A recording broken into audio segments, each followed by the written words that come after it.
Bonjour les bonheuronautes, je vous souhaite tout l'hypno-bonheur du monde puisque le bonheur se situe entre nos deux oreilles, exactement dans plusieurs zones du cerveau qu'on peut activer grâce à l'hypnose et à l'auto-hypnose.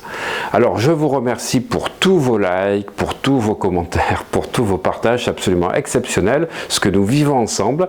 Cette chaîne, elle a pris un autre essor depuis maintenant 1 an et demi grâce au développement personnel et pour vous remercier de votre soutien et de votre fidélité, je vous offre à la fin de cette vidéo, vous cliquerez sur le lien qui se situe ici et vous aurez accès à une masterclass gratuite de 2 heures. Sachez que j'ai créé 4 formations gratuites de 2 heures sur l'abondance financière, sur la loi d'attraction, sur la neurochimie, sur le mindset et vous y avez accès directement sur la vidéo ou en allant sur academymadelrieux.com.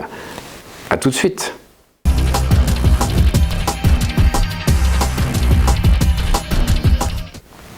Dans cette capsule, je vais vous parler de ce qui, pour moi, a été un point d'interrogation pendant 20 ans de ma vie.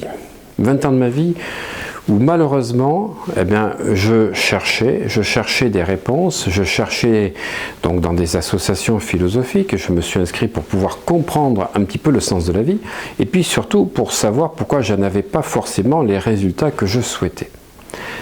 Alors, pendant ces 20 ans, j'ai pu constater que je connaissais plein de gens autour de moi, des gens qui avaient des diplômes, des gens qui étaient intelligents, des gens qui avaient du charme et qui n'avaient pas les résultats qu'ils méritaient. Et puis, à côté, il y avait des personnes qui n'avaient aucun diplôme, qui avaient effectivement une façon de faire qui était autodidacte et qui avaient une réussite, on va dire, qui était incroyable. Et quand j'ai lu Bob Proctor, que j'ai lu Earl Nightingale, ces grands mentors américains, eux aussi sont passés par cette expérience-là. Et ils disaient les mêmes choses. Comment se fait-il qu'à un moment donné, on n'arrive pas à pouvoir transformer ce qui est en nous et que quelque chose nous manque? Alors c'est quelque chose dont je parle dans tous mes séminaires parce que c'est le jour où j'ai compris la puissance de l'auto-hypnose, mais pas que l'auto-hypnose. Ce que j'ai compris, c'est qu'en fait, nous avons des habitudes qui se sont créées, en fait, depuis notre naissance. C'est un petit peu comme si vous aviez la première partie du rond qui comprend, on va dire, tout ce que vous avez de génétique, tout ce que vous avez eu durant les 15 premières années de votre vie, et puis qu'ensuite vous complétez ce cercle par effectivement les événements extérieurs, les gens que vous fréquentez, et puis votre pensée. C'est comme si la pensée qui arrive aux alentours de votre 15e année, puisqu'on parle souvent du facteur critique en hypnose, en disant qu'on commence à devenir libre de nos préjugés à partir de 14-15 ans, à l'adolescence, puisqu'avant, on est contrôlé par une autorité extérieure, que l'on appelle les parents, les instructeurs, les professeurs. On commence à devenir indépendant, on va dire, au niveau de la pensée à partir de 15 ans. Mais nos pensées, et c'est là le point le plus important, sont en lien avec la première partie du cercle dont je vous parlais,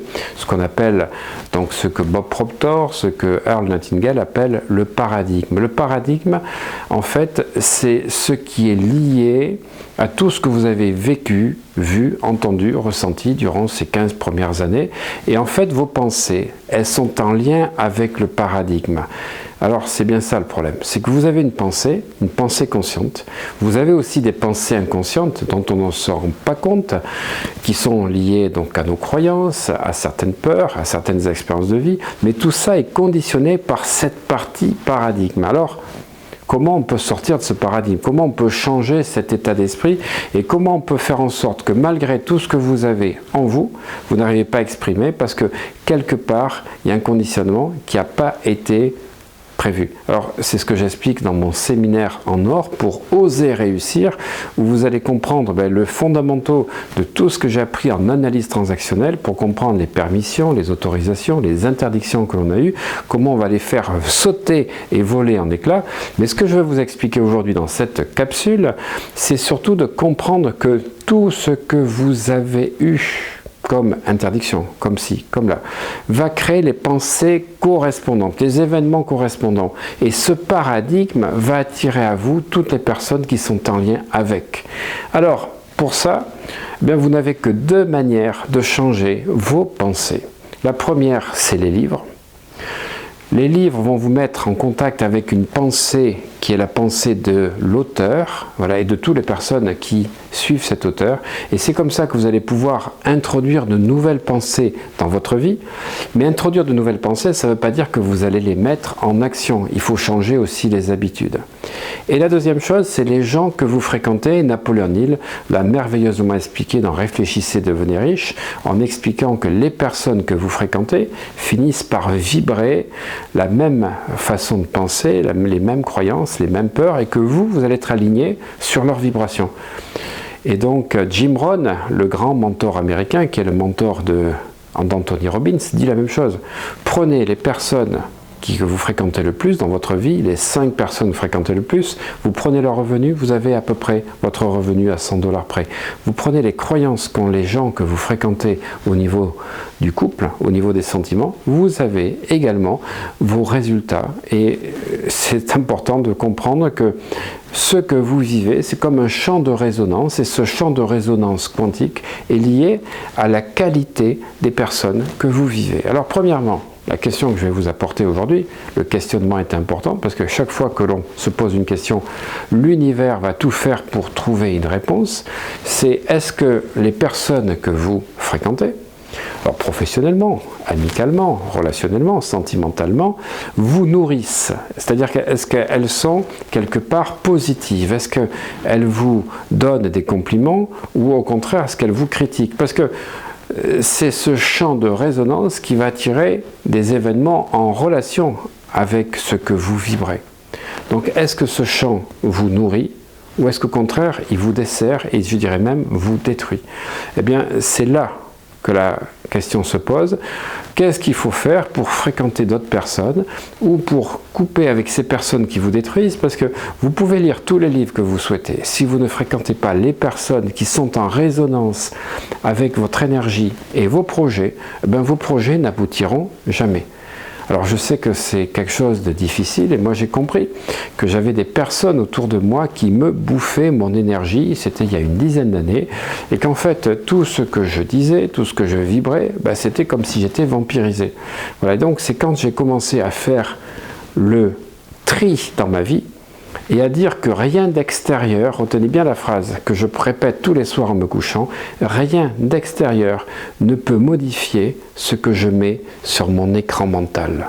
Rien d'extérieur, c'est-à-dire les événements, les situations, les rencontres, les personnes, rien ne peut modifier ce que je mets sur mon écran interne, mon écran mental intérieur. Voilà. Premièrement, c'est est-ce que ce champ vous nourrit ou vous détruit? La deuxième chose, c'est quel type de personnes et de rencontres il vous faudrait pour changer votre fréquence vibratoire, votre champ de résonance. Posez-vous la question tous les soirs, je l'ai dit dans plusieurs vidéos, l'art de la question, l'art du questionnement, comme disait donc Socrate, le questionnement maïeutique, et c'est lorsque vous posez la question que l'univers va vous répondre.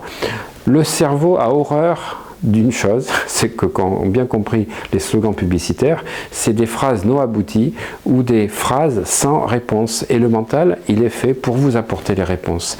Donc, quel type de personne, quel type de relation, quel type de fréquentation vous faudrait-il pour passer au niveau que vous souhaitez dans les différents domaines de vie?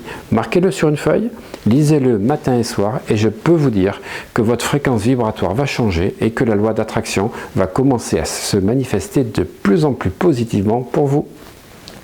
Je vous souhaite une excellente journée remplie de dopamine et de sérotonine et surtout d'aller de mieux en mieux et ce n'est que le début.